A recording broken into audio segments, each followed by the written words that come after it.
Yeah. Dear Father, have mercy on sinners like me. Sometimes it's hard being the man that you want me to be. Fighting off desires that's been burning inside of me. I'd rather get purged by the flames of adversities than burn in flames that go deeper than 3rd degrees. Finishing the course, in the end I got guarantees. Can't trust in riches, they got too much uncertainties. I'd rather invest in the bank of eternity. Driving down treacherous roads in the dark of the night. Fog on my windscreen, making it hard to see.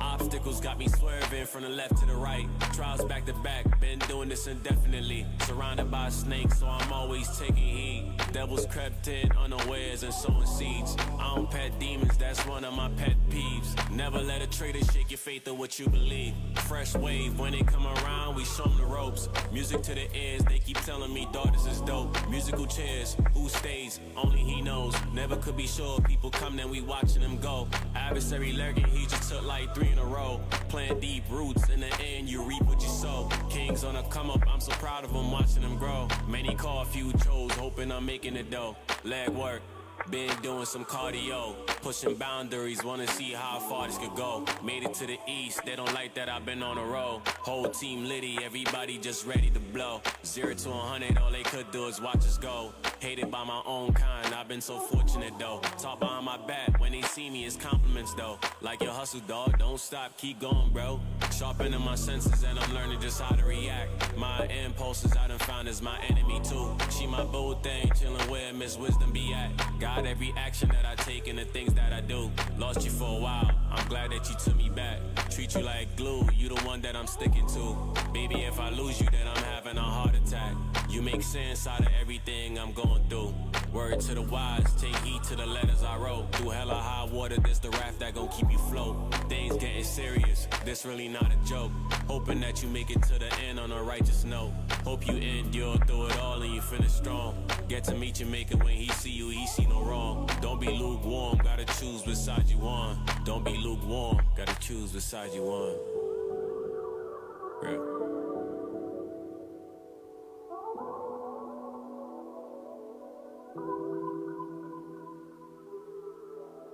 Dear Father, have mercy on a sinner like me. Sometimes it's hard being a man that you want me to be.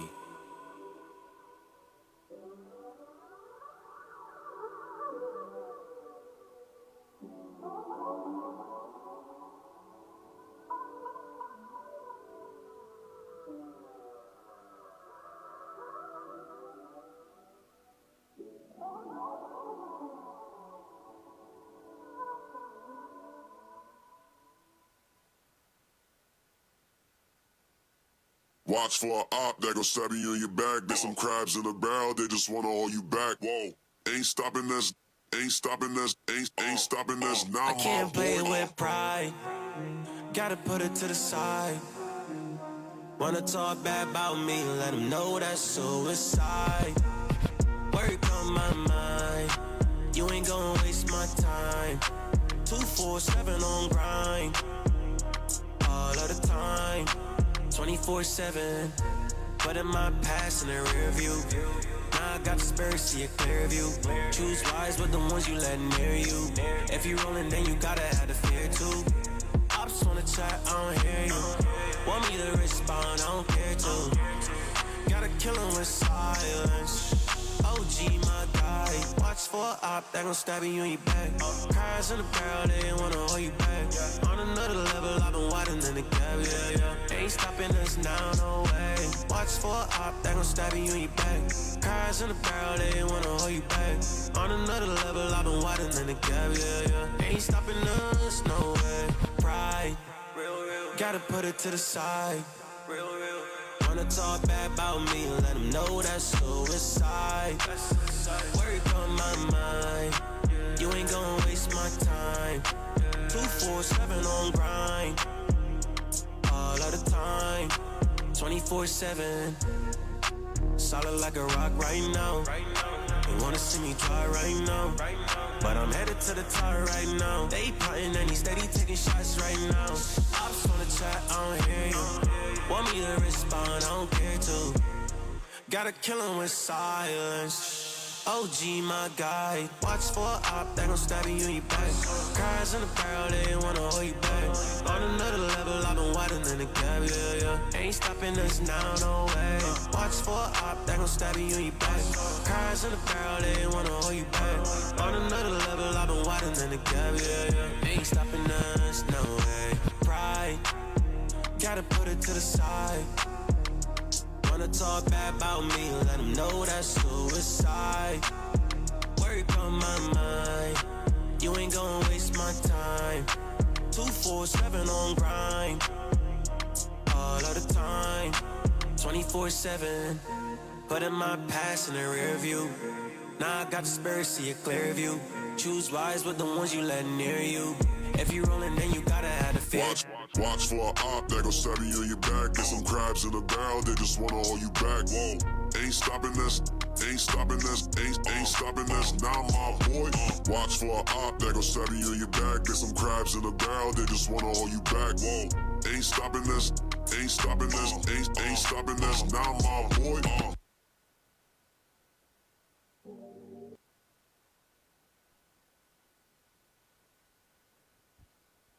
Shalom, family. Shalom, shalom. Most High in Christ bless. Most High in Christ bless.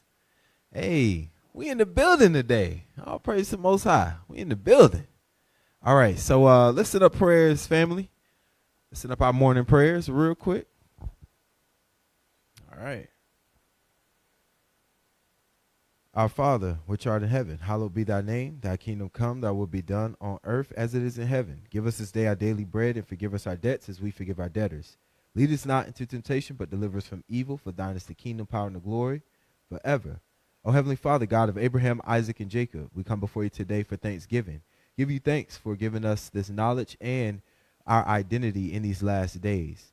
Also giving us a purpose to extend on our identity in these last days. I also send up prayers for any brothers and sisters that may be traveling today, that you send your angels of protection over them. Also for brothers and sisters that may be going through any sicknesses, whether it may be physically or mentally. I pray that you send your angels of healing over their households. I also pray for the spirit of unity, as well as to bestow wisdom unto the leadership, to then preach forth the classes to give food necessary for the sheep to eat in these last days. In your mighty Son's name.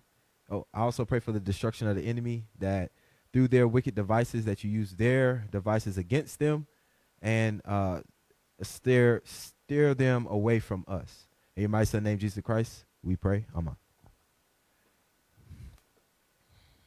All right, family. Most High in Christ bless. Most High in Christ bless. All right, I'm Officer Keydon from Birmingham Camp, and we are going to finish the class Covert Covetousness. All right.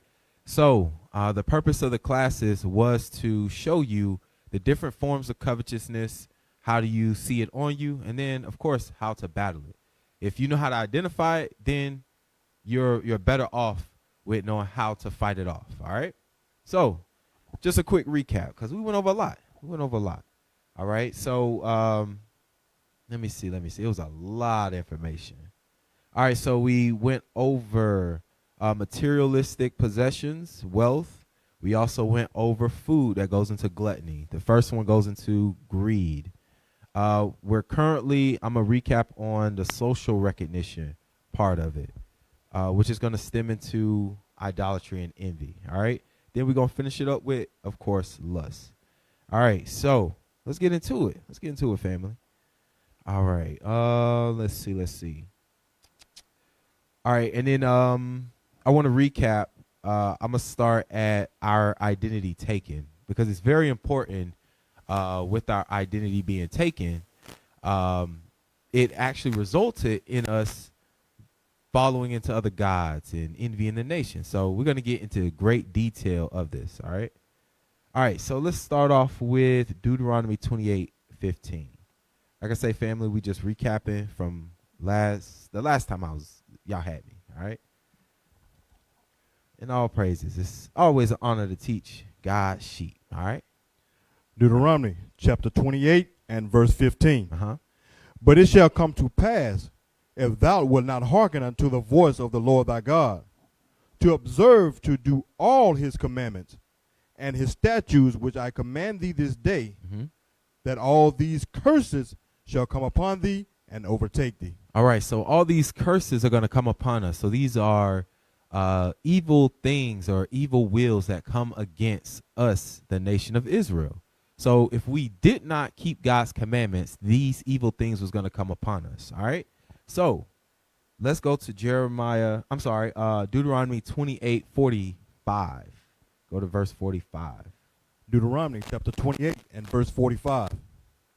Moreover, all these curses shall come upon thee, and shall pursue thee, and overtake thee, till thou be destroyed. All right, so all the curses of Deuteronomy 28 is going to come upon the nation of Israel until we're destroyed. But how are we going to be destroyed? We're going to be destroyed mentally. We're not going to know who we are. We're not going to have a place of identity. If you can take identity from someone, you can control their mindset because they don't have the aims to know where they come from, nor do they have the mind to say where they're going. All right. So let's keep going. Let's go to Judges chapter 2. And like I said, I'm recapping. Judges chapter 2, verse 1 through 4. Judges 2, 1 through 4. Judges chapter 2, verse 1. And an angel of the Lord came up from Gilgal to Bosham, and said, I made you to go up out of Egypt, and have brought you unto the land which I swear unto your fathers. And I said, I will never break my covenant with you. Read. And ye shall make no league with the inhabitants of this land. Ye shall throw down their altars, but ye have not obeyed my voice. Why have ye done this? So now this angel is asking, why have we done this? Why have we not thrown down the altars of the other nations? So if we didn't throw their altars down, what were we doing? We was worshiping their gods. We was partaking in their festivities. So you see, when the nation of Israel is in sin, they're going to lose their identity. And when they do, they reach out for every nation or everything outside of their God and outside of their customs. Keep reading. Verse 3. Wherefore I also said, I will not drive them out from before you, but they shall be as thorns in your sides, and their gods shall be a snare unto you. So I want us to really think about what does a thorn do? It pricks you. So if you're constantly getting pricked, that means that this is a constant stumbling block that's going to befall you. So in today's standard, the other gods are masked in entertainment, media, sports, cars. They name these things after their gods, like Mercury or Nike or Apollos. So all these things are named after their god to give homage to their gods. And if you are headlong into other things, even the financial world is centered around gods. So if you're going headlong into these other things, this is showing you that your mind is far from the God of Israel and deep in the gods of the other nations. All right, keep reading. Verse 4. And it came to pass, when the angel of the Lord spake these words unto all the children of Israel, that the people lifted up their voice and wept. So now the people have been told of their error. Now they're weeping. Why are they weeping? Because they understand that the Lord deals with punishments, judgments, justice, and equity. So now justice has to come after you are serving these other gods. But the point that I pulled out was, in this, we was around the other nations, and we started to take on their customs. You know why? Out of the spirit of curiosity. That's another form of covetousness. Actually, look that up real quick. Look that up. Look up curiosity. I want to show you that that's another form of covetousness. Mind you, We went over greed. We went over gluttony, different forms of that, how to control it, how to control greed with alms, things of that nature, to give more versus to take more. Now let's look up curiosity or curious. Curiosity or curious. Y'all got it? Okay.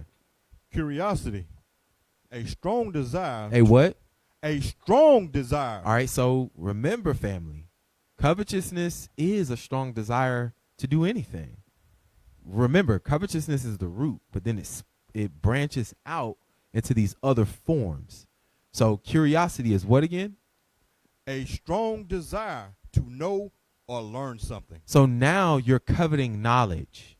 You're coveting information that has nothing to do with you. Quick sidebar. What is that? Sirach 3:21. This off the top of the head. It's either Sirach 3:21 or Wisdom of Solomon 3:21. But yeah, get that. But I'm gonna show that with that covetousness of knowledge, it forces us to go away from God, because now we're not content with the things that God has shown us in his word. We're not content with those things. So now with covetousness of knowledge, what else do you get into? What type of ideologies or practices do you get into? Read that real quick. Ecclesiasticus chapter 3 and verse 21. Seek not out the things that are too hard for thee. Read. Neither search the things that are above thy strength. Read on. But what is commanded thee, think thereupon with reverence. Mm-hmm. For it is not needful for thee to see with thine eyes the things that are in secret. So now this is being content with the knowledge that you have been commanded to have. When you're not content with the knowledge that you are commanded to have, or the knowledge that you have obtained, it leads you down different rabbit holes. Now you start to learn after the different gods. You start to learn different philosophies. You start to learn different knowledge that goes against God's commandments. So that goes to a soul that's not content with the information that they have learned. So if you are one of those spirits, hey, check yourself before you wreck yourself. You got to check yourself. Now you know that coveting information is what? Curiosity. Curiosity is a form of covetousness. All right. Is it on that? That was it for verse 22. Okay. Let's go back. Let's go back. All right. I just wanted that little sidebar. All right. Let's go to Ecclesiastes chapter 7, verse 7. Because now we got to get into the meat and potatoes. Now we got to see what is the cause of us getting our identity taken. And our identity was only taken due to sin. So now what spirit is going to jump on us as a nation when we're in the midst of sin, and now our identity is taken because it's a punishment? Let's see what happens. Read that. Ecclesiastes chapter 7 and verse 7. Uh-huh.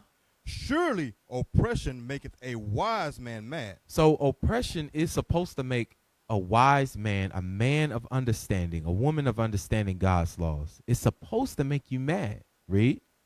And a gift destroyeth the heart. And a gift, a benefit, destroys your mindset. So in your oppression, when you are giving gifts, it's actually meant to destroy you, to destroy that mindset, and to subside the anger that you feel. Now, get Proverbs 3:31. This goes in conjunction with Ecclesiastes 7 and 7. It goes in conjunction with it. Let's get it. Proverbs chapter 3, verse 31. Because now we got to see. We got to see, okay, now we see that oppression maketh a wise man mad. Now we see in your oppression, you're going to be giving gifts to subside the anger. But what else? Proverbs chapter 3 and verse 31. Uh-huh. Envy thou not the oppressor, and choose none of his ways. So through these gifts and oppression, it causes you to envy your oppressor. Now you want to live like the heathen do. Now you want to do what the heathen do. These are the things that cause you to err. This is another form of covetousness, envy. Read it again. Proverbs chapter 3 and verse 31. Envy thou not the oppressor, and choose none of his ways. So now when you choose the ways of your oppressor, it always leads you away from God. And if you are away from God, you're serving another God. So now, due to envy, now you're in the midst of idolatry. So now we see that with our identity being taken, these are the spirits that are imbued or put on us through our oppression and through these gifts that we get through oppression. Read it one more time. Verse 31. Envy thou not the oppressor, and choose none of his ways. So none of his ways in what the Bible, the breakdown of the Bible, the understanding of the Bible, none of his ways in fashion, none of his ways in how we constitute ourselves, how do we stand up for ourselves. We're not supposed to envy our oppressor in none of his ways, especially what we just read in times past, going into wealth and things of that nature. We're not supposed to be living up to the Joneses. We're not supposed to be envying our brother so much that we hate him, or that we'll steal from him, or that we would break God's commandments against our brother. So I'm showing you different levels of covetousness. Now with that envy, I want to go into fashion real quick with our sisters. Give me Isaiah 3:16 real quick. Because with that envy, our sisters envy their oppressor so much where now it's a Stockholm syndrome type of mentality that you start to dress like the one that oppressed you. You start to admire the man or woman that had your ancestors in slavery. So this is Stockholm syndrome all over again. But let's get into it. Let's get into it. Read that. Isaiah chapter 3 and verse 16.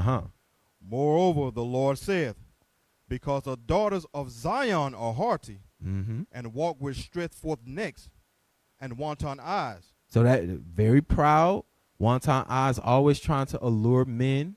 Read. Walking and mincing as they go. Read on. And making a tinkling with their feet. Therefore, the Lord will smite with a scab the crown of the head of the daughters of Zion. Read. And the Lord will discover their secret parts. So now with the crown of the head being smitten, that goes into that alopecia, or that baldness that our sisters be going through. Why? Because they envy their oppressor so much, they put all these chemicals in their head to the point where they're trying to straighten their hair. All praises right now, there's a huge movement to uplift natural hairstyles. All praises for that. That shows that the beauty of the Bible is going out into the earth, and everybody is admiring that thing. But for our brothers, for our sisters that are without, that's still doing the perms, things of that nature, they're envying their oppressor to the point where now they're killing themselves to look like their oppressor. And and y'all remember that video where the little girl was like, "Mama, you think you Caucasian? You think you Caucasian?" That's how a lot of our sisters are. They're chocolate covered Edomites, or Euro blacks, or Negropeans. They look the part as if they are the people of Israel, but their mindset is not of Israel. Their mindset is like a white person. It's like Edom. They worship the same customs. They worship the same holidays, all that stuff. So going back to that Stockholm syndrome mindset, because you have that level of covetousness to envy your oppressor, now you're destroying your whole visage, your whole face, your whole head to look like the man that oppressed you. Read again. Or keep going. I'm sorry. Keep going. Isaiah chapter 3 and verse 18. Read. In that day the Lord will take away the bravery of their tinkling ornaments about their feet, and their cause, and their round tires like the moon. So this is going into the beauty that was on our sisters. The Lord is going to take away that beauty in what day? The day that we go into captivity. Because remember, I said that when we sin as a nation, the Lord puts judgments on us. And what happens to our identity? It, throughout the generations, it starts to dwindle. Remember, during Daniel's time, we knew who we were, but remember, their names was changed. Their names was changed after the gods of the Babylonians. Just like today, our names are, when we come into this earth, our parents give us names. That's what you call a birth name. But then when you are reborn again in the truth of the word, now you claim a name that you can live up to. So it's levels to it. All right, keep reading. Verse 19. The chains and the bracelets and the mufflers, the bonnets and the ornaments of the legs, and the headbands and the tablets and the earrings, the rings and nose jewels. So y'all see the beauty that the Lord put on the women of Zion. The nose jewels, the bracelets, even the tinkling leg ornaments. These are the beauties of the daughters of Zion, the children of Israel's sisters. Read.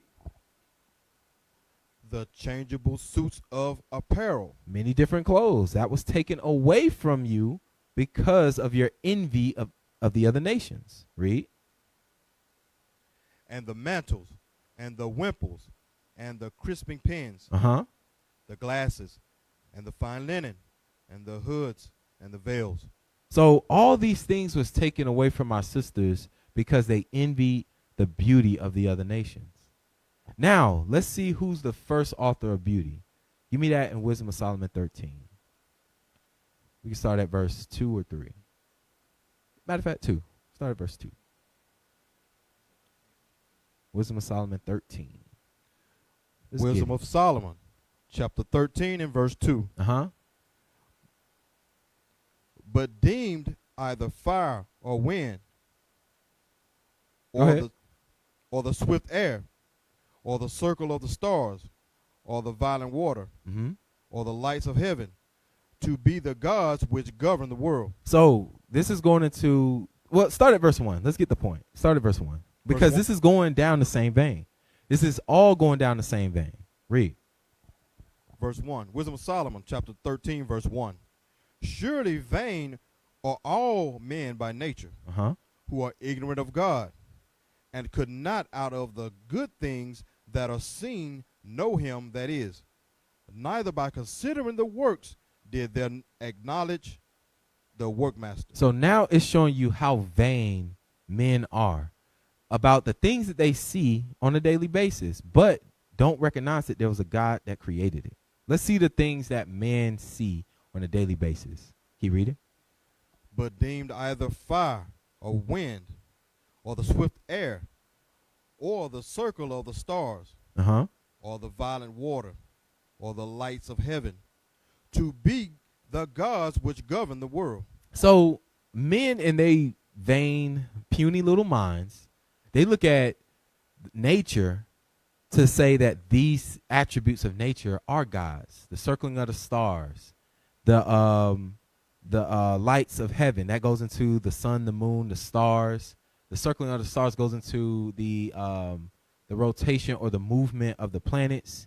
Then the rivers, they put more emphasis on water and fire being gods versus thinking that there was a God that created these things. Keep reading. Verse 3. With whose beauty, if they being delighted, took them to be gods. So because of the beauty and splendor of these natural things, these natural men took these things to be gods, not putting in their mind that these things were created. Read. Let them know how much better the Lord of them is. For the first author of beauty hath created them. So the first author of beauty is the Lord God of Israel. The first author of beauty is the one that created all things. But vain men don't put this into mind to say that this mountain or this big river was actually created by the author of beauty. They don't give credit to the God that created it. And it was something that was said. I think Kanye said it. But it was a pretty heavy statement. He said that he was trying to be on a godlike level to the point where you use his beats or his stuff so much that you actually forget about the creator of those things. And then I started thinking, I was like, wait a minute, that's true. A lot of people use a lot of technology now and don't think about who created it. Just like the traffic light, that was created by our ancestors. The gas mask, our ancestors. Even down to the cell phone, internet, our ancestors created those things.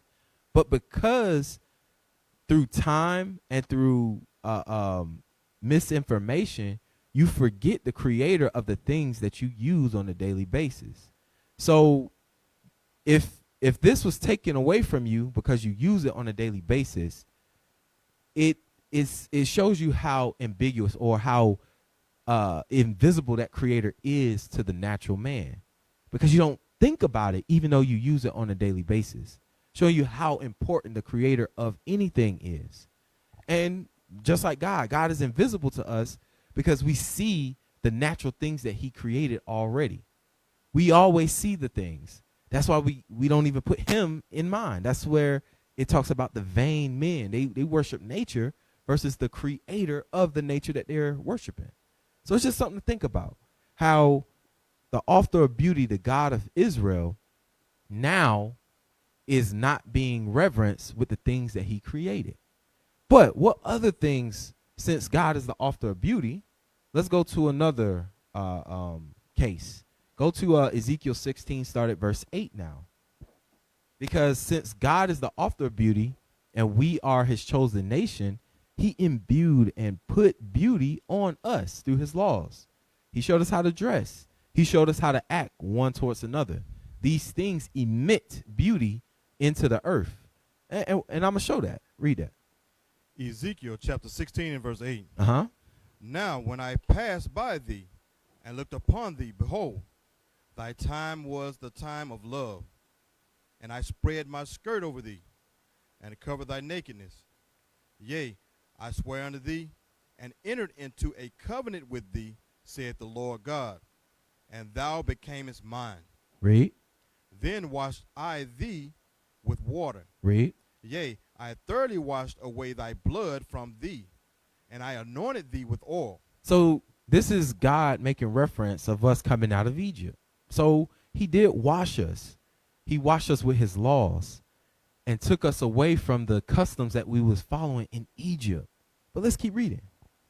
Verse 10. I clothed thee also with broidered work. Uh-huh. I shod thee with badger skin.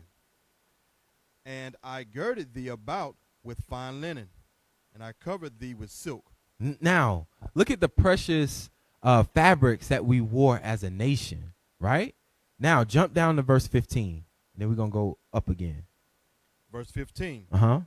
But thou didst trust in thine own beauty, and playedst the harlot because of thy renown. So we had renown of our beauty amongst the nations. We had the finest clothes, the finest food. But now we're curious in unnecessary matters. Now we're finding ourselves worshiping gods that had nothing to do with us, nor did those gods give us laws to even emit our beauty. Go back up to verse 11 now. Verse 11. I decked thee also with ornaments, and I put bracelets upon thy hands, Uh-huh. and a chain on thy neck, and I put a jewel on thy forehead, Read. and earrings in thine ears, and a beautiful crown upon thine head. So now God is showing what he did for the nation of Israel, putting all these ornaments on us, beautifying us in his law, statutes, and commandments. Read. Verse 13. Thus wast thou decked with gold and silver, Read. and thy raiment was of fine linen, and silk, and broidered work. Thou didst eat fine flour. Read that again. Thou didst eat fine flour. So that goes back into our food. Our food was good and necessary for us to eat. We wasn't eating junk all over the place. God gave us the finest flour. Read. And honey, Uh-huh. and oil. Read on. And thou wast exceeding beautiful, and thou didst prosper into a kingdom. Read on. And thy renown went forth among the heathen for thy beauty. So you see that the beauty that the Lord put on us, now our renown goes before the heathen. Now we are making an impact to the heathen where they want to follow, or they know who we are based off how we dress, how we act towards one another. Keep reading. For it was perfect through my comeliness. So it was perfect through God's handsomeness or beauty to make us beautiful. But because we envy after the beauty of the other nations, now our sisters bald head. They don't know how to eat. Our brothers don't know how to eat. We don't know how to dress. The men dressing like women, the women dressing like men, and all this is stemming from envy. This is why God's laws put that beauty back into our nation. Matter of fact, Deuteronomy 22:5 real quick. Deuteronomy 22:5. Just to show you more about God's laws putting that beauty into our nation and how we forgot God's laws through envy of the other nations, or through that covetousness of wanting to be like the heathen. Get that real quick. Deuteronomy chapter 22 and verse 5. Uh-huh. The woman shall not wear that which pertaineth unto a man, Read. neither shall a man put on a woman's garment. For all that do so are an abomination unto the Lord thy God. So Stockholm syndrome has hit the nation of Israel so bad that now there's cross-dressing in the nation of Israel, going against one of God's laws that a man should wear the things pertaining or belonging to men, and then a woman should wear the things that belong to her. That's showing you how messed up in the mind we are because of covetousness rooted through envy. Let's go back to Ezekiel. And I want you to read 15 one more time. Ezekiel chapter 16 and verse 15. But thou didst trust in thine own beauty. So we did what? Trust in thine own beauty. So if God's beauty is his law, statutes, and commandments, what is our own beauty? Our own beauty goes into our own mind, our own opinion that goes opposite or contrary to God's law. So we started to trust in our own beauty. Read. And playedest the harlot because of thy renown. And now, because we are renowned throughout the other nations, because of God's beauty, now we take it upon ourselves to make up our own beautifulness. We take it upon ourselves to appear to the heathen now.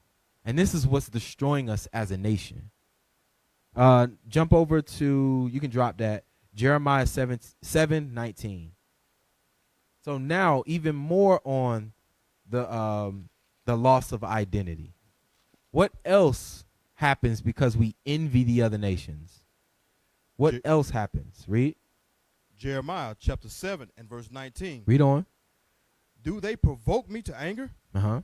Said the Lord. Do they not provoke themselves to the confusion of their own faces? So now, through the Lord's anger, how are we confused of our own face? Because of Deuteronomy 28:64. We were scattered throughout the entire earth because of our sins. Now we don't even know how to identify each other. I mentioned it before that because we envy the other nations so much, we are assimilated, chocolate-covered Edomites, chocolate-covered white people. That's all we are in this land. We follow everything that they do, and then when God's word come out, now it's a problem. Now we asking who wrote the book. Now we're asking these deep, renowned questions, and you don't ask that when Christmas was put upon you. Thanksgiving Day was put upon you. You didn't ask those questions, but now you start to ask the questions when truth reveals itself. Now, Lamentations 4:17. 17 through 18. Lamentations. I pray y'all keeping up, family. I pray y'all keeping up. Lamentations chapter 4 and verse 17. Uh-huh. As for us, our eyes as yet failed for our vain help. Uh-huh. In our watching, we have watched for a nation that could not save us. So this is that level of envy where you start to act upon the help of the man that enslaved you. Why is he going to help you?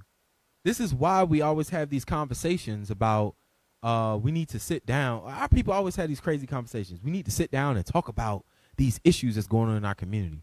Why are you going to the man that put you in that case to plead and beg for his sympathy? No, what is it? No direct relations with the temptations, but you begging and pleading for your sympathy. That's all you do. So now, because of that, now you go into politics. You think that's the way out. You go into finances. You think that's the way out. You go through education. You think that's the way out. And what are you doing? You're envying the systems that your enemy created to keep you locked down, to keep you enslaved. Where? In the mind. That's the worst type of slavery. The worst type of slavery is the one in the mind, when you don't even know you're a slave. When you have chains and shackles on you, at least you know. But now you don't have the chains and shackles of today is social media. The chains and shackles of today is certain realms of education, certain realms of politics. These are shackles on our minds now. All right, keep reading. They hunt our, verse 18, they hunt our steps that we cannot go in our streets. Our end is near. Our days are fulfilled, for our end is come. So now at this time, the Babylonians was hunting Israel in the streets. Well, what's going on today? It's the same thing. We're in Babylon the Great, so that means that the spiritual ramifications of these things must come to pass. They must happen in the same land. How are we being hunted? Through police brutality. How else are we being hunted? We're also being exploited. That's also a hunt. You're being exploited through those different things I went through. Business, politics, health, education. All those things that stem from the eugenics tree, we're being exploited or hunted. It's all the same thing. All right? Now, the question is, wait, one more. Jeremiah 10:1, because I know that we in the holiday season. I gotta mention this real quick. Jeremiah 10, I got to. Jeremiah 10 verse 1, and then this goes in correlation with us following after the other gods. Jeremiah chapter 10 and verse 1. Read.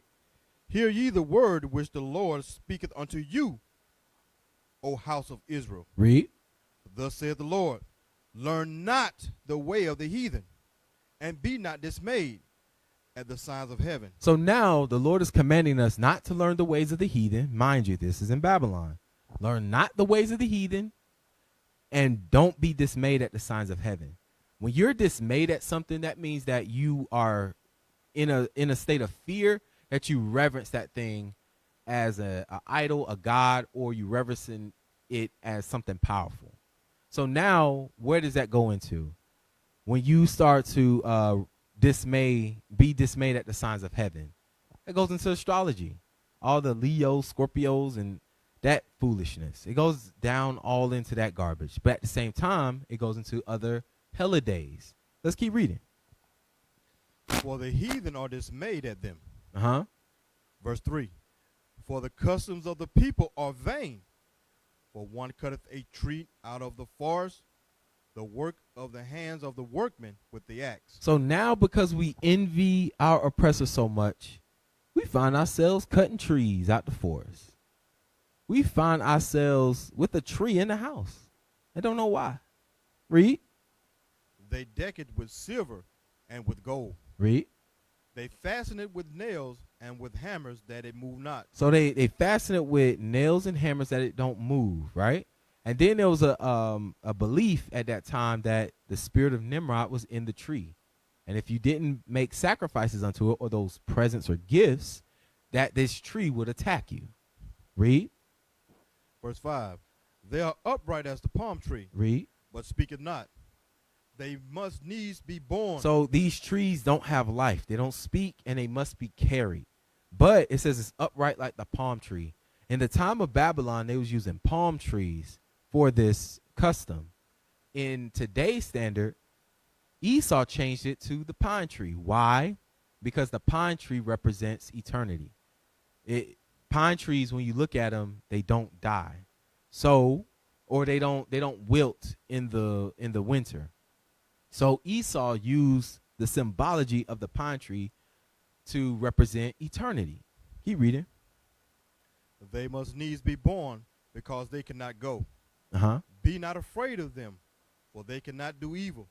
Neither also is it in them to do good. So now we see that there's a custom of the Babylonians that they cut a tree out of the forest, and then they put this tree upright in their houses, and then they decorate it.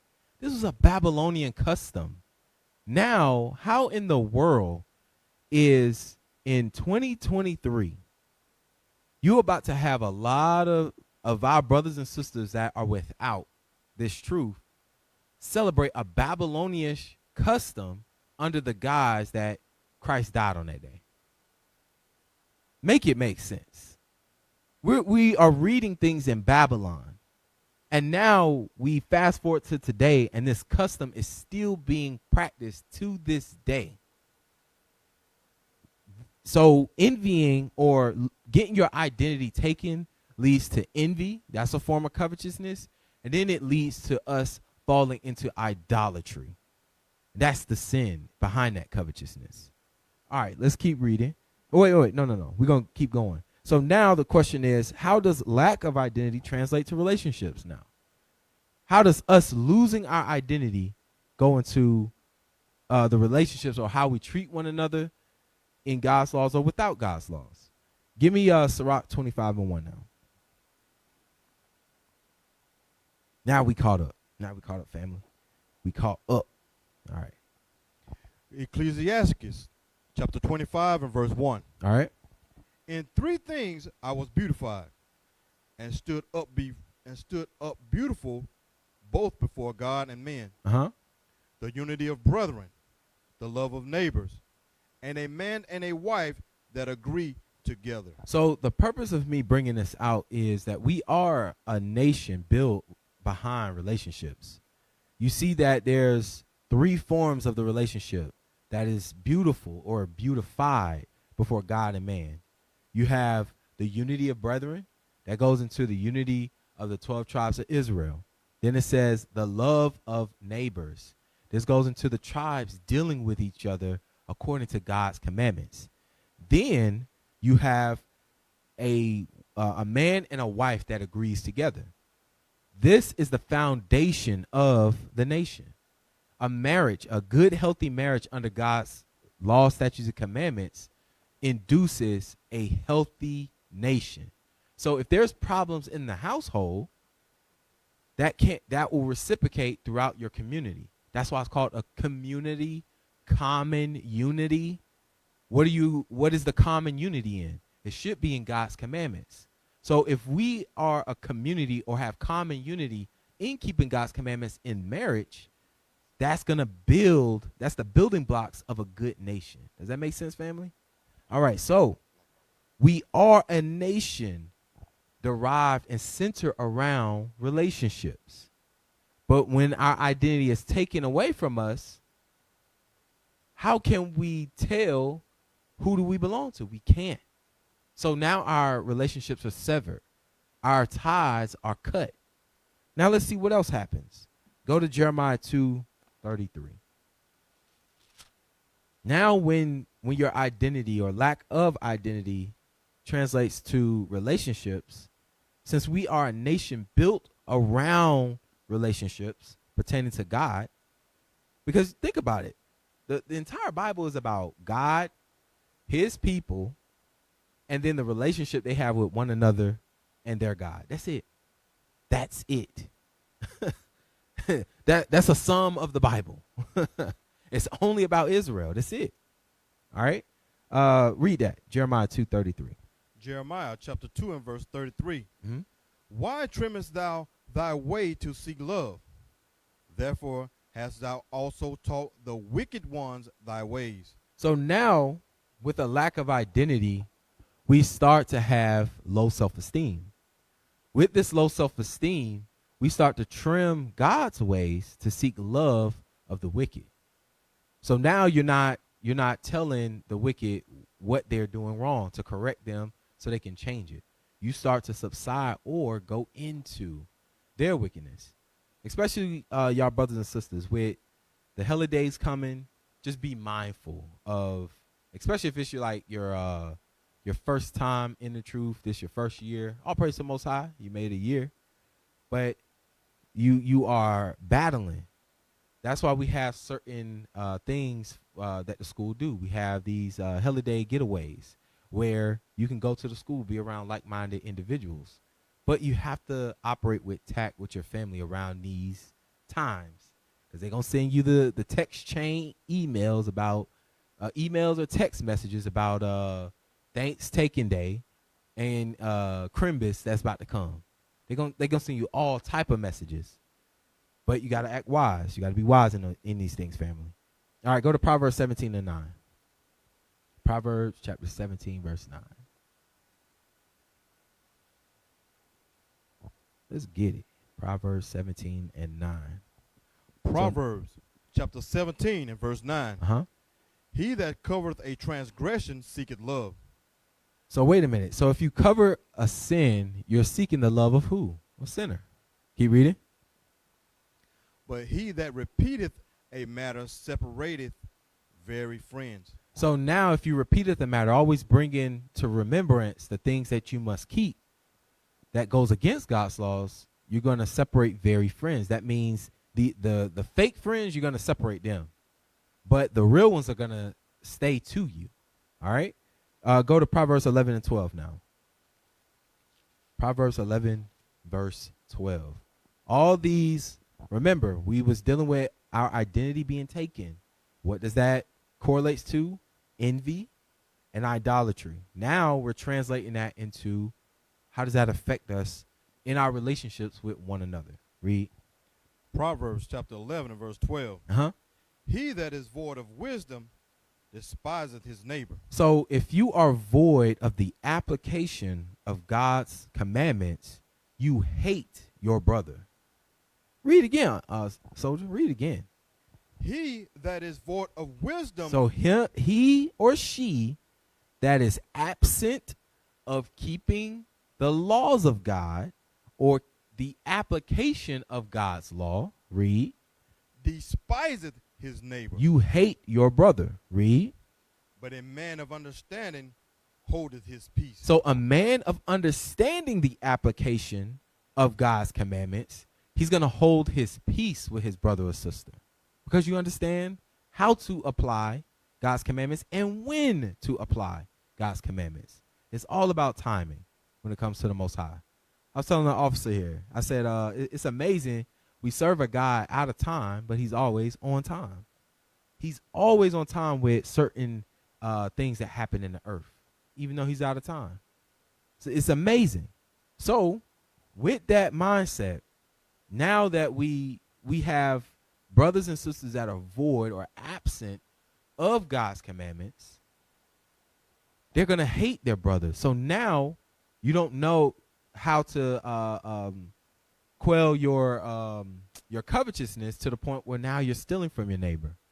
Now you don't know how to subside your anger. Now you're about to kill your brother or your sister. And this is happening all day, every day here in Babylon the Great. I know, hey, I have news break on my phone, especially here in Birmingham. Good Lord. It's almost a shooting. Correct me if I'm wrong, officer. It's almost a shooting every night. Somebody is getting shot. Somebody is dying. and then it's around the same area. That's a pandemic. That's a pandemic that we have. A lack of God's laws is a pandemic in our community, because now we don't know how to show that love towards our brother. We don't see our brother at all. We don't. Like the tents neighborhood, right? It's supposed to be neighbors together. That's what it's supposed to be. But now we call it the hood, because they know that their brother is not there. They know that. There's no brothers there. There's only enemies. That's what they see. They see enemies when they see each other. Why? Because of lack of identity. They envy the things of the world and they would kill for it. All right, let's keep reading. Go to Wisdom of Solomon 1 and 4 now. And I need you to look up the definition of malicious. Yes, sir, malicious. Read that. Wisdom of Solomon 1, verse 4. Wisdom of Solomon, chapter 1 and verse 4. For into a malicious soul wisdom shall not enter. So into a malicious soul, the application of God's law cannot enter into that person. But let's see what malicious means. What does malicious itself mean? Malicious, characterized by malice, intending or intended to do harm. So it's a spirit that's intending to do harm to someone. You actually have a joy to do harm or cause harm to your brother or your sister. That's another level of covetousness. If you desire to cause harm to somebody, that's a malicious soul. Like, for instance, sisters that love to hold grudges just to fight. Brothers that love to hold grudges just to fight. You are a malicious soul.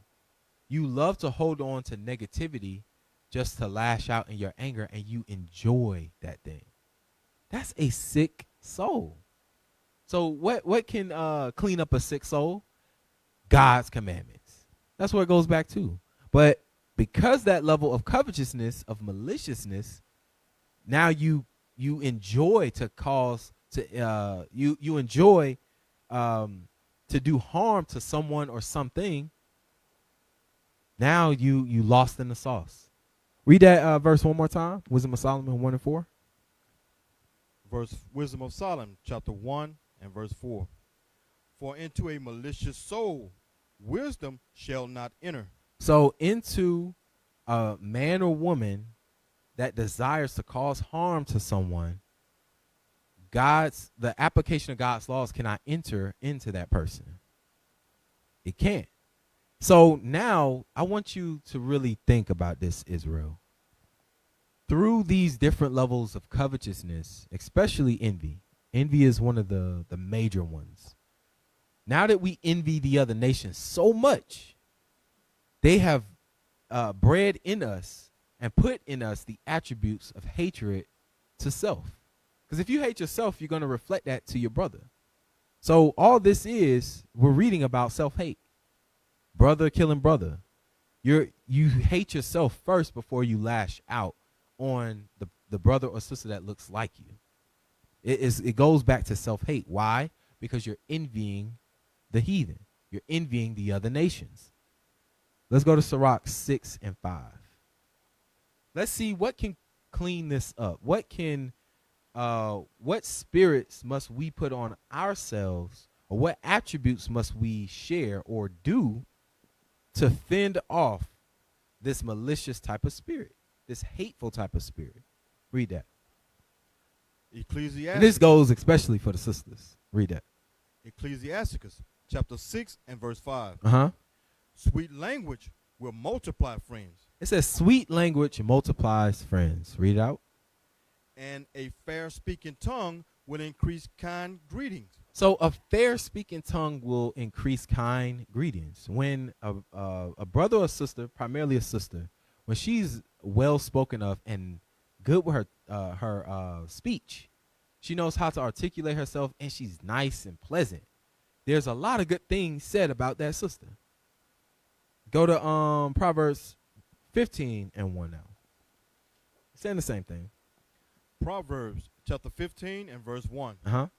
A soft answer turneth away wrath. So because you understand the wisdom of God, you understand the timing of applying God's law. Read that again.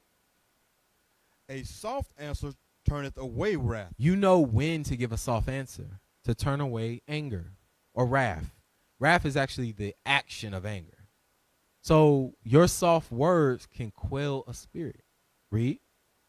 But grievous words stir up anger. This is what a fool would do. This is what a malicious soul would do. A malicious soul would stir up that spirit to cause the wrath to come forth.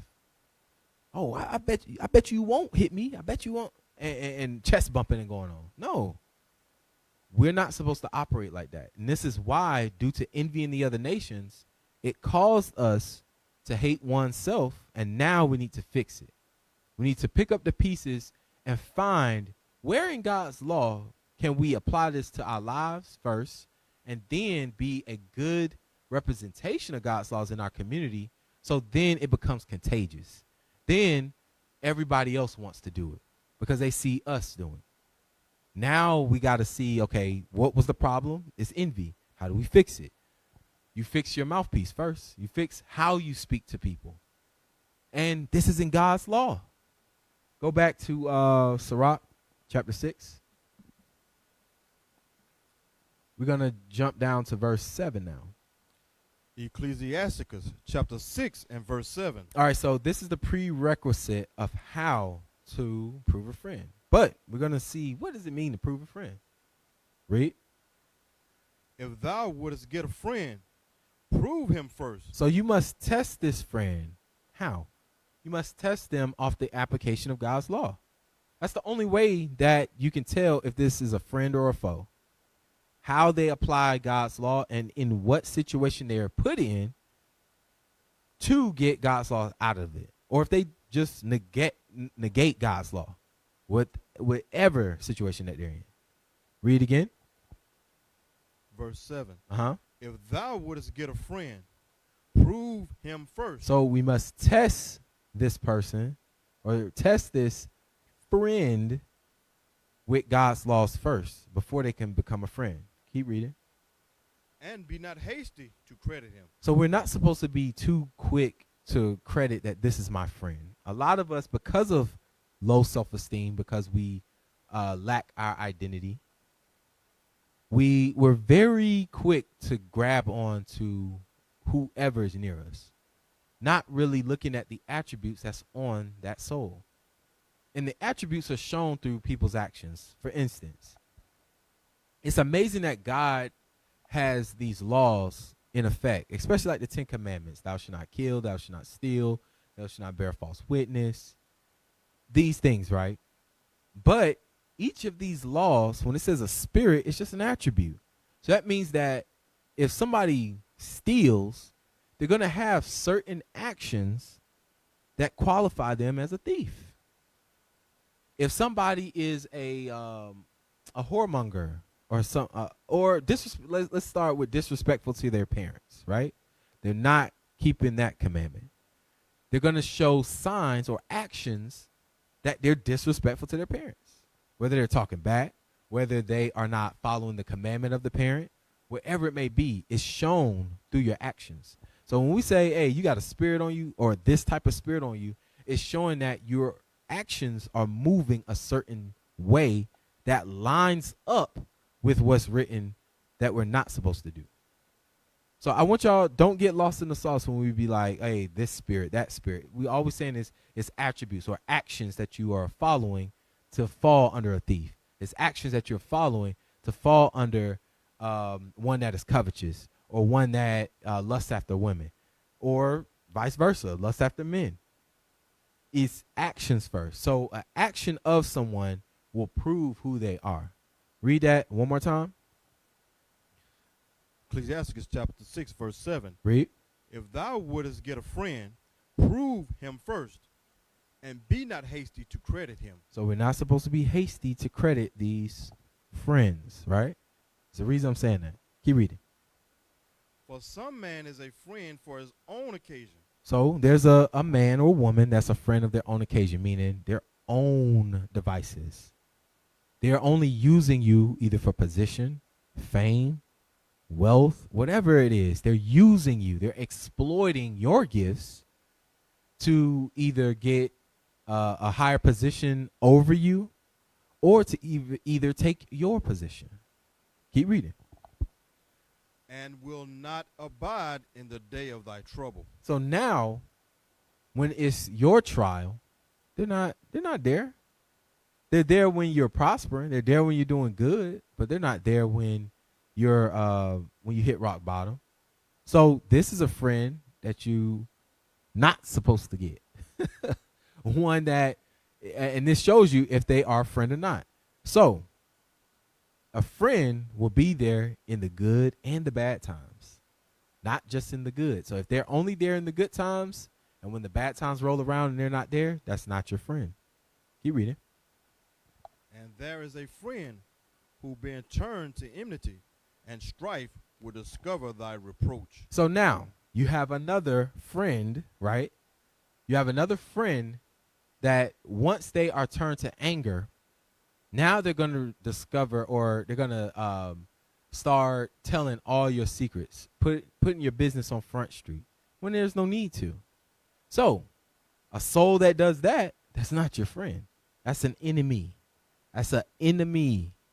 And we must know these attributes to know how to prove or test the spirit that's in front of us calling themselves a friend. Read. Verse 10. Again, some friend is a companion at the table and will not continue in the day of thy affliction. So it says again. So that there's many people that have gone through this. It says again, this friend is not going to continue at the table now. But I want to divert this elsewhere. I want you to go to Sirach 9:4 now, because this table is very conducive to something. This table, what is this table going into? Let's get it. Sirach chapter 4, verse 9. I'm flipping the script real quick, Israel. You said 9 and 4 or 4 and 9? 9. What would I say? 9 and 4. 9 and 4. Sirach, Ecclesiastes chapter 9, verse 4. Use not much the company of a woman that is a singer, lest thou be taken with her attempts. So it says, use not the company of a woman that's a singer. So a singer has a very beautiful voice. They know how to hit the tones and all the harmonies and all that stuff to sway you. So this type of woman would be one that uses the attack strategy called flattery. Now, let's get into this, because this is segueing into lust. All right, so go to Proverbs first. Proverbs chapter 6, verse 24. Let's get flattery first. Proverbs chapter 6 and verse 24. To keep thee from the evil woman, from the flattery of the tongue of a strange woman. Lust not after her beauty in thine heart. So it says to keep thee from the flattery of the tongue of a strange woman. Don't lust after her beauty. This goes vice versa for y'all sisters, not to lust after the comeliness of a brother. And he's sliding in your DMs, talking to you, going around the order that was placed to go to leadership and go through order in that manner. But now you sliding in DMs. Now you taking upon yourself that, oh, I'm grown. I does what I want. Read that. Is that it? That's it on verse 24, yes, sir. Read 25 now. Lust not after her beauty in thine heart. So lust not after the beauty of that woman or man in your mind. Read. Neither let her take thee with her eyelids. So them eyelids go into them wanton eyes. Want a friend? That's the mindset. Trying to set you up. And if she's trying to take you with her eyes, what is she wearing? She's wearing makeup. She's beautifying herself to take you.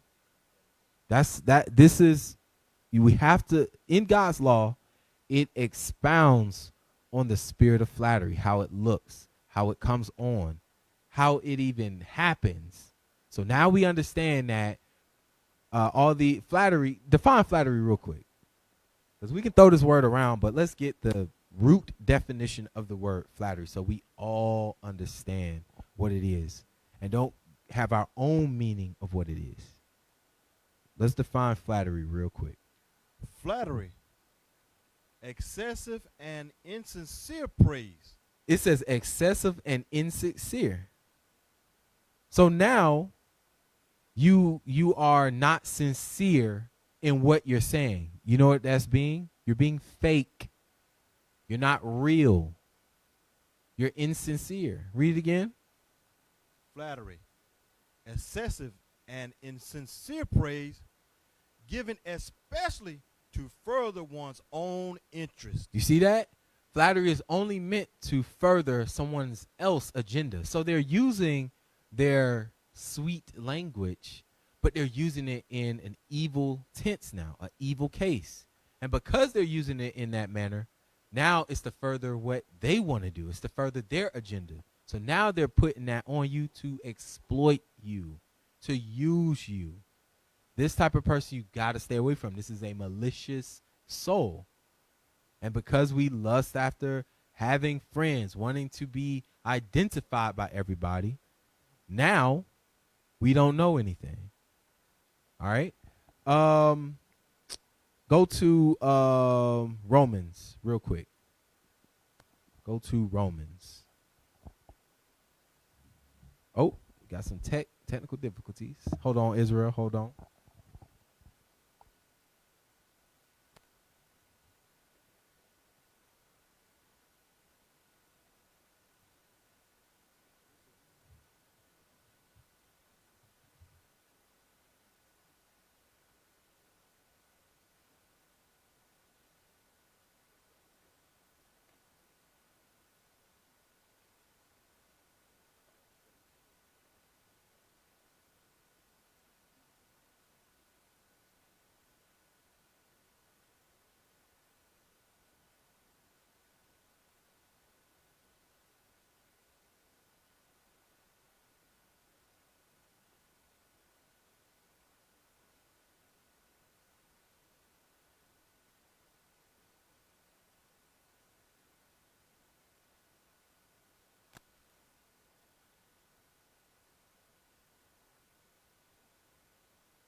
All right, shalom, shalom. All right, we back.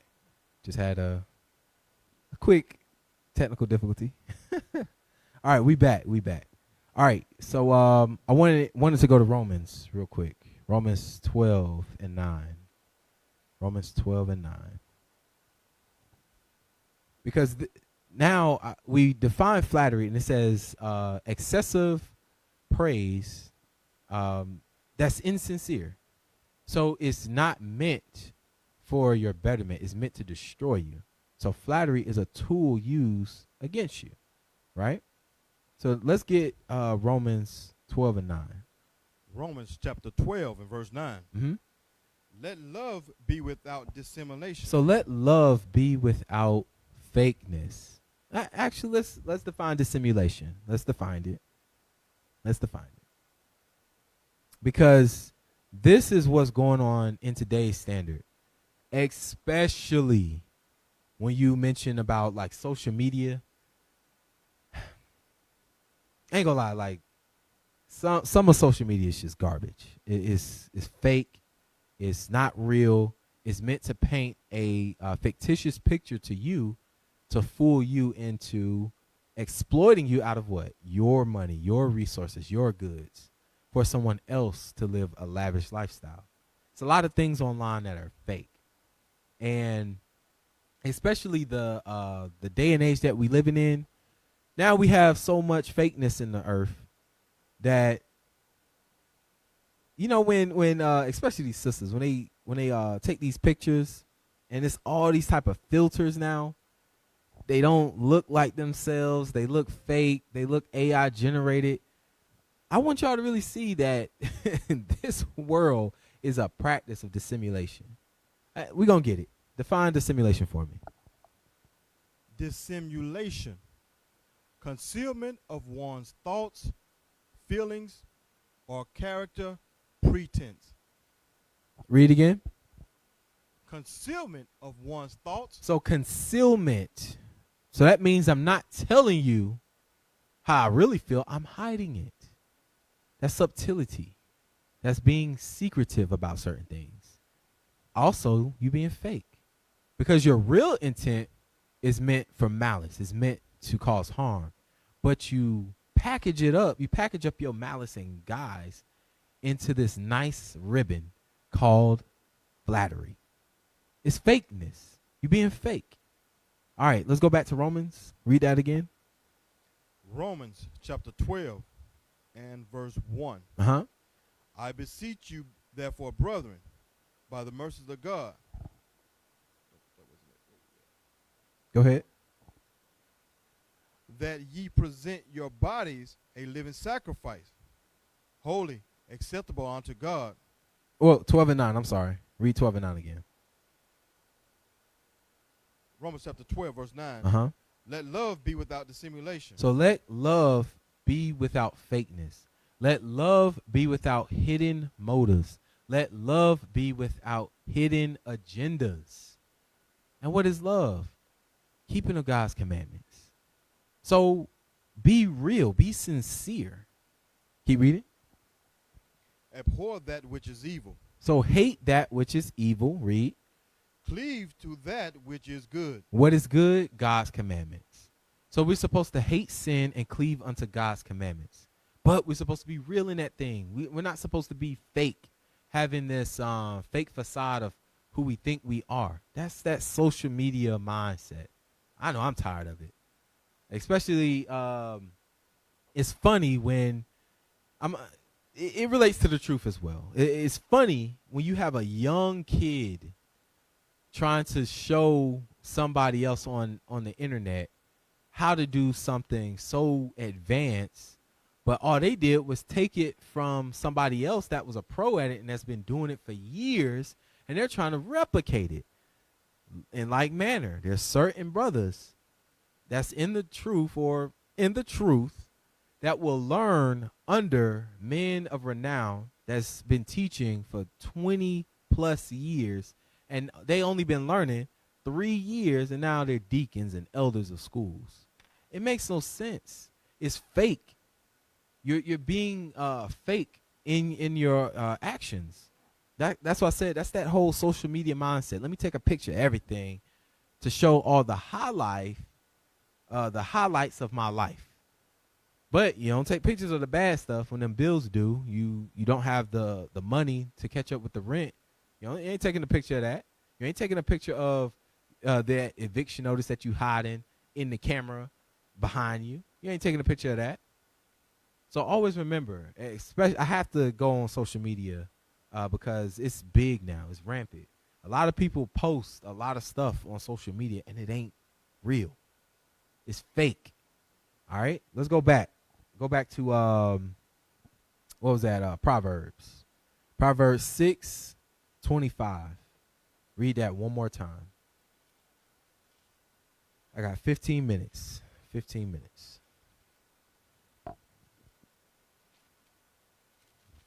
And don't forget the thought now. We started at Sirach 9:4, right? So we're Sirach 9 and I'm sorry, Sirach 6, and we're in verse 10. We're expounding on verse 10 where it says about the table. All right? Keep reading. You on Sirach or Proverbs? Proverbs. Proverbs 6 and verse 24. To keep thee from the evil woman, from the flattery of the tongue of a strange woman. Lust not after her beauty in thine heart, neither let her take thee with her eyelids. So this is what's going to keep you away from this strange woman. not to lust after her beauty, and having her take you with her eyelids. Is that the end of 25? Yes, sir. All right, jump down to Proverbs 7, verse 4 now. Proverbs 7 and 4. Proverbs 7 and verse 4. Uh-huh. Say unto wisdom, thou art my sister, and call understanding thy kinswoman. So wait a minute. It says, say unto wisdom, thou art my sister. So this is how knitted you should be with the application of God's law. Read. That they may keep thee from the strange woman, from the stranger which flattereth with her words. So wait a minute. So God's law, or the application of the commandments, is a shield against the flattery of the tongue of a woman or a man. So God's law hip you on game, brothers and sisters, so you don't go down the path of lust. It tells you all the ins and outs. It tells you the situation, how it's going to look, what they're going to say, to the degree they're going to say it. And some of us just, we ignore all of that and fall headlong into some thighs or a rod. This is going back into that lust, the covetousness of lust or sexual desires. The covetousness of sexual desires is lust. All right. Let's go to Sirach 23. Sirach 18:30. We still going back to Sirach 6. I didn't leave off that. We just making a tangent. All right. So Ecclesiasticus chapter 18 and verse 30. Read. Go not after thy lust, but refrain thyself from thine appetites. So lust is an appetite. Once you understand that, hey, like what they say in G.I. Joe, knowing is half the battle. Once you know and understand that lust is an appetite, now what can this lust or covetousness stem off into? You may have an appetite of money, appetite of women, appetite of too much food, appetite of maliciousness, meaning evil thoughts toward or evil wills to doing towards a brother or sister. All of these things are appetites. Read it again. Ecclesiasticus chapter 18 and verse 30. Go not after thy lust, Read. but refrain thyself from thine appetite. So we must refrain ourselves from the appetites that's within us. So when any form of covetousness come upon you, it feels as an appetite. I know everybody knows what a sweet tooth feel like. You just gotta have the chocolate. You just gotta have what that food that you are craving. So lust is a craving. Covetousness is a craving. But I'm trying to show everybody different forms of this craving. But it all feels the same. It feels like a hunger. It feels like you got to eat it. You got to satisfy it. And what is that hunger? It's your flesh. That's the flesh that you feel. When you feel that I just got to do it. It's that hunger, and then it's a heat that come over you. Like, I just got to do it. Keep reading. Verse 31. If thou givest thy soul the desires that please her, she will make thee a laughing stock to thine enemies that malign thee. So the laughing stock to the enemies that malign thee, once you go against God's commandments, the people that are keeping God's commandments are now your enemy. And you will be a laughing stock. We have multiple cases where brothers was not strong enough in the faith and they fell over the thighs of a woman. Or sisters that fell over the rod of a man, their ex-boyfriend or ex-husband or things like that. It makes no sense, but it's showing you different forms of covetousness or those strong sexual desires, and now you've fallen headlong into sin now. Now you've fallen headlong into another man or woman's bed. All right? Let's jump over to Sirach 23:17. Because you got to read these together. You got to read these together. Ecclesiasticus chapter 23 and verse 17. Read. All bread is sweet to a whoremonger. So wait, so all bread is sweet to a whoremonger. So the bread represents the hoes, the whores, with a whole W.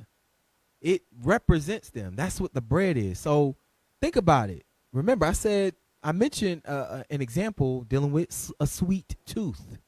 It's the same thing. It's just translated in a different form. Instead of food, now you're lusting after women or have that strong desire towards women.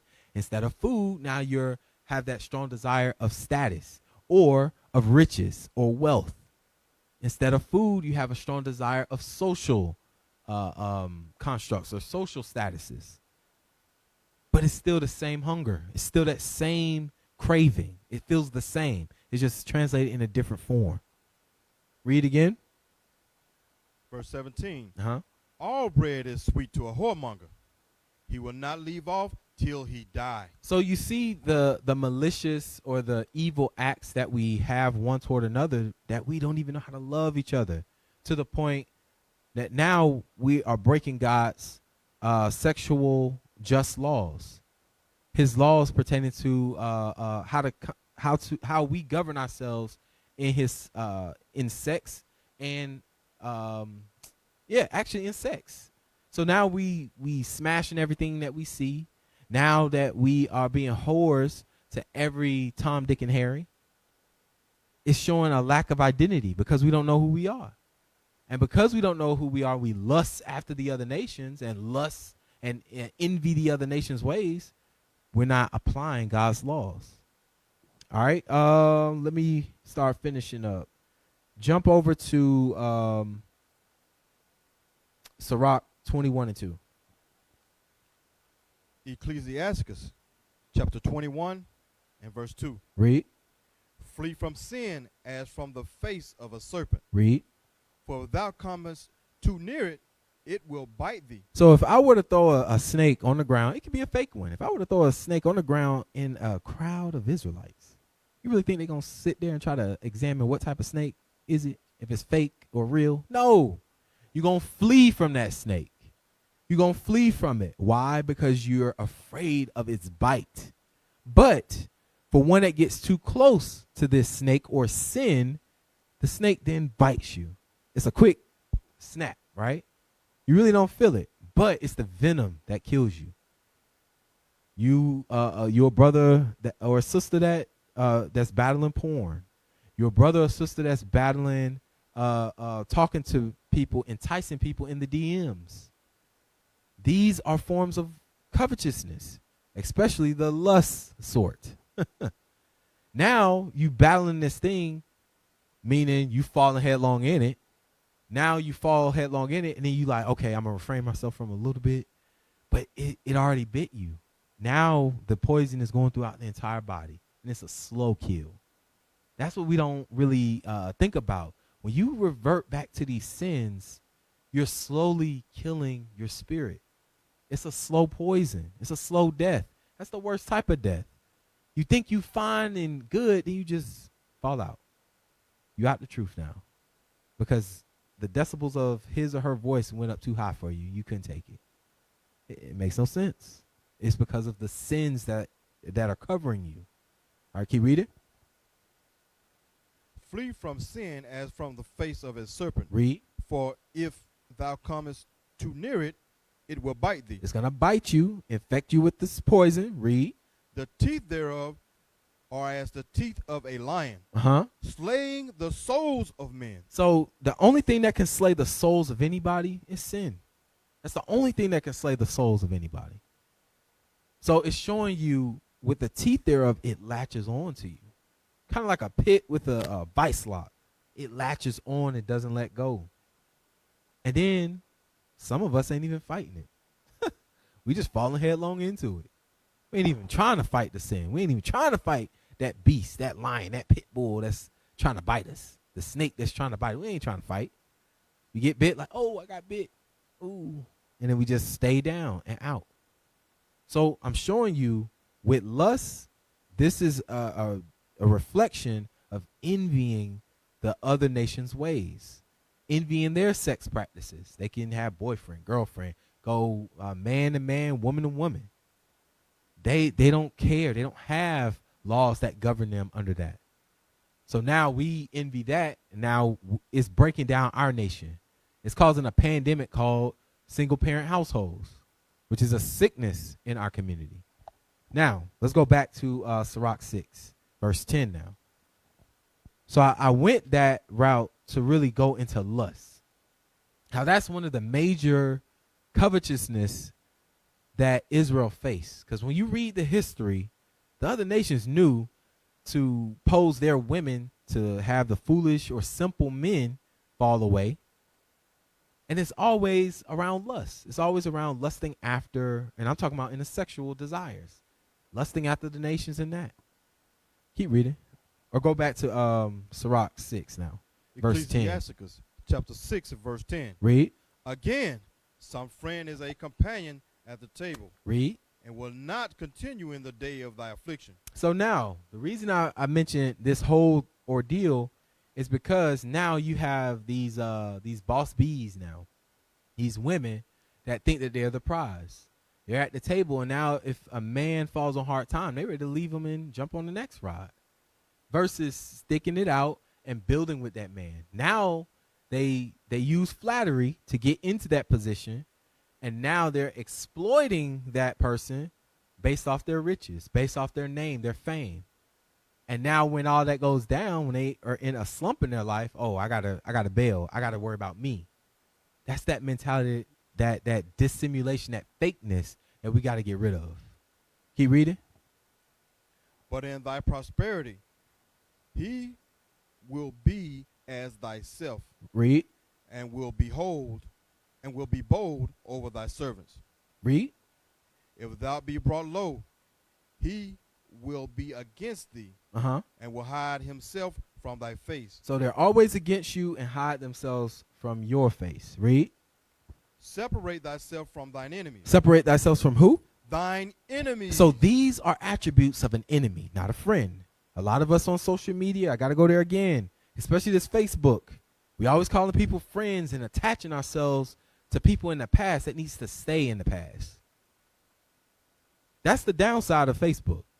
Facebook is meant to, is self-surveillance, one, and two, you're latching on to the past. You're latching on to people that you have no connections with in today's standard. Y'all are in different lives. They still on the corner doing the things that they did in high school, and you doing bigger and better things, especially learning who you are in these last days. Keep reading. Verse 13, separate thyself from thine enemies. Read. And take heed of thy friends. Read on. A faithful friend is a strong defense. Read. And he that hath found such one, and he that hath found such an one hath found a treasure. Jump down to verse 17. Whoso feareth the Lord shall direct his friendship aright. For as he is, so shall his neighbor be also. So the only person that can really get a friend is one that is in God's commandments. That's how you get a friend. That's how we return back to our identity. That's how we lose the envy of the other nations. That's how we drop the idolatry and serve the one true God versus these holidays, versus all the academic accolades that go against God's commandments. We have to return back to God's commandments to kill covetousness. So again, recap the different forms of covetousness. You have wealth, social accolades, food, envy, lust. These are the different forms of covetousness that now we should know how to identify. And like I said before, knowing is half the battle. Now it's on you to apply God's laws. It's on you to apply God's commandments in those cases. All right? All right, brothers and sisters. Hey, that's my time. It is 9:30 Eastern Standard Time now. So, hey, I enjoyed it. Hey, Lord's will, y'all brothers and sisters learn something today. Lord's will, y'all learn something.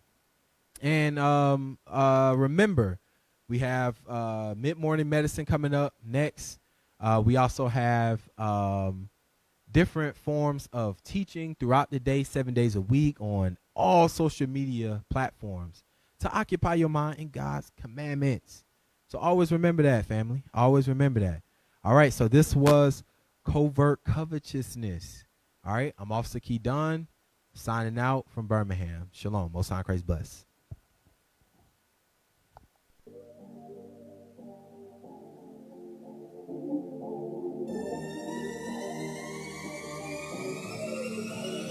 Don't let 'em stress you. You just gotta do you. Free up from the drama.